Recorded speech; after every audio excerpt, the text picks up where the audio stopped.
L'histoire des Gilets jaunes.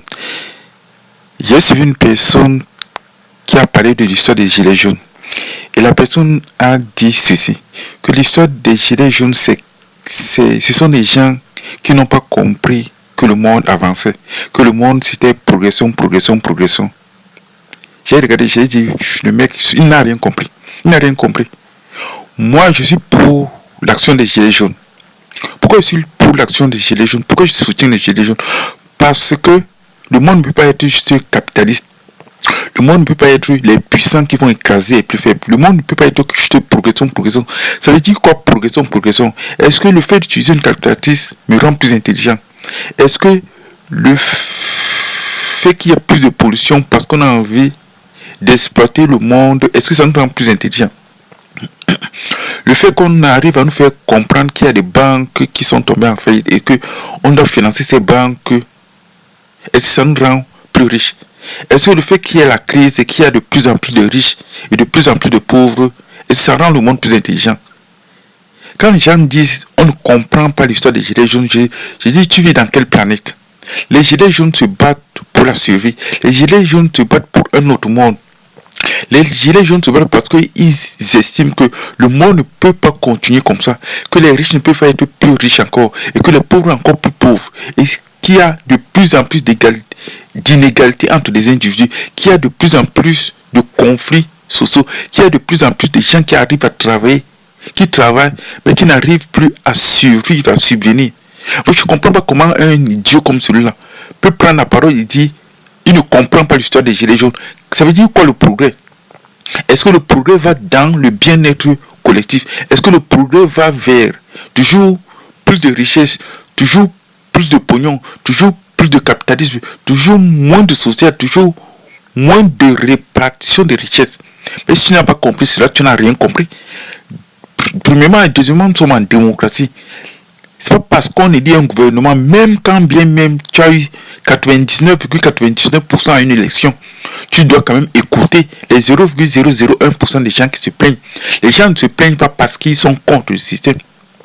Les gens ne se plaignent pas parce qu'ils sont contre le progrès. Les gens ne se plaignent pas parce qu'ils veulent juste se plaindre. C'est pas juste des enfants capricieux. Mais ce que j'ai du mal à comprendre, c'est que parfois, lorsqu'on est dans une idéologie où il faut le capital, lorsqu'on est dans une idéologie où on arnaque les gens, lorsqu'on est dans une idéologie où on vend des séminaires sans toutefois rendre des comptes, lorsqu'on est dans une idéologie où on reste chez soi, on reste dans sa zone de confort, on ne sort pas de sa zone de confort et on prend du pognon et on est dans une société de service. La première chose que je veux te dire, c'est que la société de service, c'est pas un monde typiquement masculin. Un homme, regarde bien comment la France est construite. Regarde bien des sociétés comme l'Allemagne où les hommes travaillent dans les industries, les hommes travaillent durement, les hommes gagnent de l'argent en se levant le matin et en rentrant tard le soir.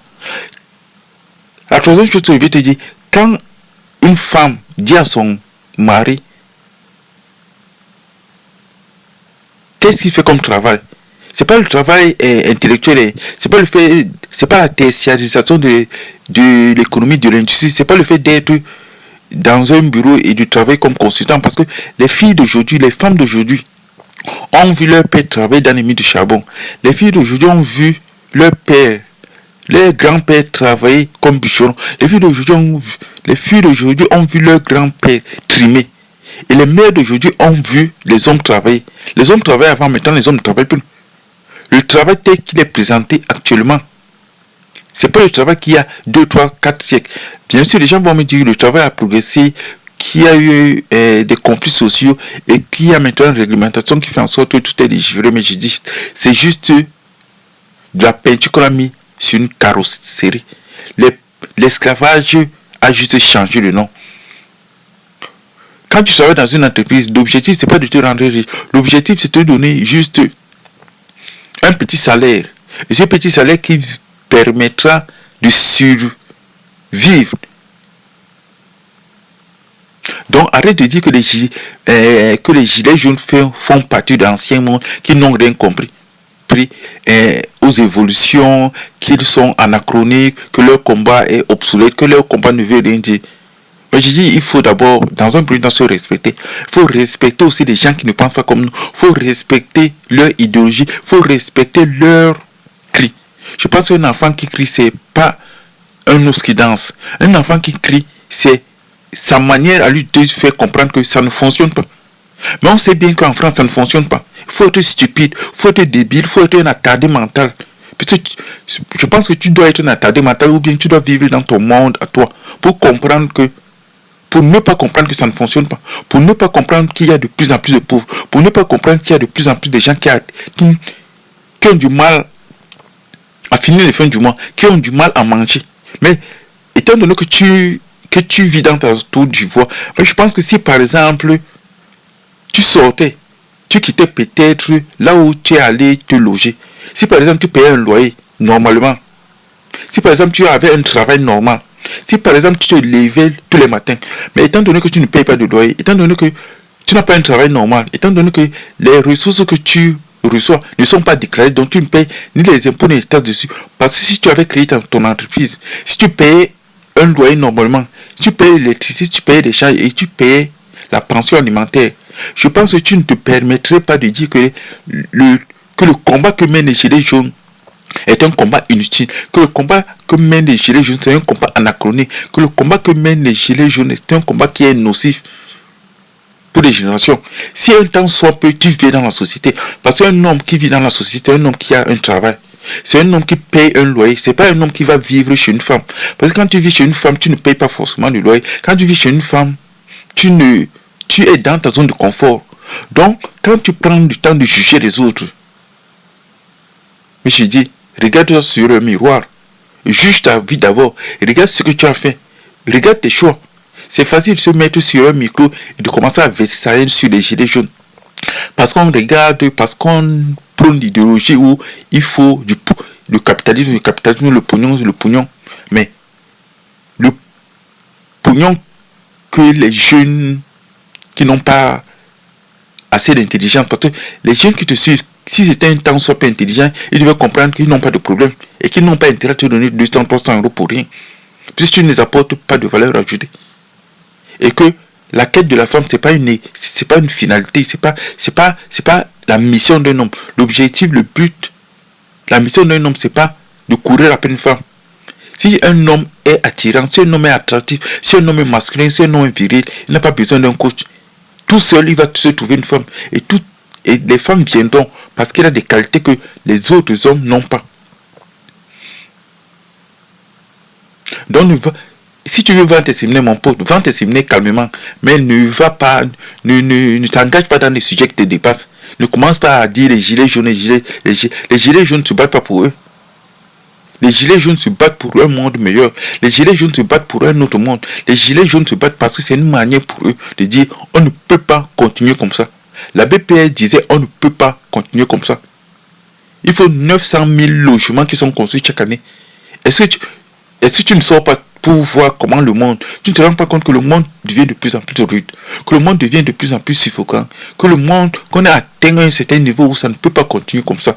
Tu penses sincèrement que les gens peuvent se lever et commencer à manifester juste pour le plaisir de manifester. Donc, tu peux vendre tes séminaires, continue à les vendre. Continue à vendre tes séminaires aux enfants qui n'ont pas de cerveau. Continue à vendre tes séminaires aux bébés.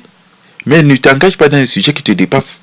Tu penses sincèrement que le monde tel qu'il est conçu, où il y a de plus en plus de riches, et de plus en plus de pauvres, et de plus en plus de gens qui ont même du mal à manger. Et toi, tu viens, tu dis, le combat pour les gilets jaunes, c'est anachronique, ce sont des vieilles personnes, ce sont des gens qui n'ont rien compris au monde. Le progrès, c'est bien, il faut continuer le progrès comme ça, plus de pollution, plus de pognon pour les riches. Mais tu es complètement fêlé, toi. Il faut quand même être, soit fêlé, soit atteindre la tarée mentale pour estimer que les gens qui prennent la liberté, je parle de la liberté, qui veulent se battre, qui veulent un autre monde, qui disent que le monde est allé trop loin, qu'on ne peut pas continuer comme ça. Et qu'il faut une répartition des richesses. Que les riches ne peuvent pas être plus riches, qu'on ne peut pas faire des cadeaux fiscaux, qu'on ne peut pas faire des réductions d'impôts aux riches. Pendant que le travailleur vit encore croupi dans une situation lamentable. Et le maire qui vient, il dit, les gilets jaunes, c'est néfaste, les gilets jaunes, C'est pas bien. Et ce sont les gilets jaunes qui ont créé les crises financières. Ce sont les gilets jaunes qui ont fait en sorte que les industries ferment. Ce sont les gilets jaunes qui font en sorte que les banques ferment. Ce sont les gilets jaunes qui sont à l'origine de la pollution. Ce sont les gilets jaunes qui font en sorte qu'il y a de plus en plus de riches. Ce sont les gilets jaunes qui sont à l'origine des inégalités sociales. Ce sont les gilets jaunes qui font en sorte qu'il y a de plus en plus de SDF. Ce sont les gilets jaunes qui font en sorte que les gens vont de plus en plus dans des fondations à pied pour manger. Mais je pense que tu ne comprends rien au monde. Hein. Reste avec tes trucs de séduction, des trucs de codes féminins. Reste avec ça, tu ne t'engages pas dans les trucs qui te dépassent. Parce que là, tu es à côté de la plaque. Tu penses sincèrement que c'est énervant ce truc.